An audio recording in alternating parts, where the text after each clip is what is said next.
रामकृष्ण हरी मंडळी, प्रपंचातील ढोंगीपणा नेमका कसा असतो याविषयी आज थोडं जाणून घ्या। स्वतःच्या सोयीसाठी, काम टाळण्यासाठी किंवा इतरांचं लक्ष वेधून घेण्यासाठी खोटे आजारपण, दुःख किंवा अगतिकतेचं नाटक कधीही करू नका। माणसाचा ढोंगीपणा आज ना उद्या उघडकीस येतोच आणि त्यामुळे माणसाची समाजातील व घरातील किंमत शून्य होते। नवरा बायकोचे किंवा कुटुंबातील कोणतेही नाते हे विश्वासावर टिकून असते। खोट्या प्रेमाचे, सहानुभूतीचे किंवा आजाराचं नाटक करून आपल्याच माणसांची भावनिक आणि आर्थिक फसवणूक करणं हे अत्यंत चुकीचं आहे। नात्यात पारदर्शकता आणि खरेपणा असावा। केवळ स्वतःच्या खाण्यापिण्याचा, ऐशोरामाचा आणि सुखाचा विचार करून घरातील कष्टकरी जोडीदाराचं शोषण करू नका।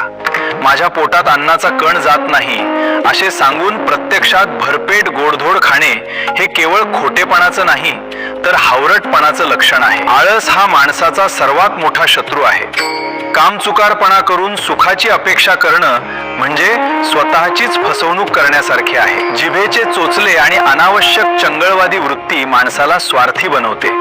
जेवढी गरज आहे तेवढेच आणि साधे जीवन जगण्याचा प्रयत्न करावा। जी व्यक्ती तुमच्यासाठी रात्रंदिवस कष्ट करते तिच्या श्रमाची आणि त्यागाची जाणीव ठेवा।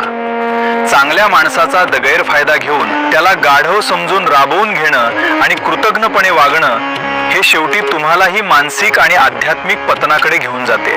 त्यामुळे सज्जन हो, जीवनात नेहमी सत्य, प्रामाणिकपणा आणि कष्टाची कास धरा।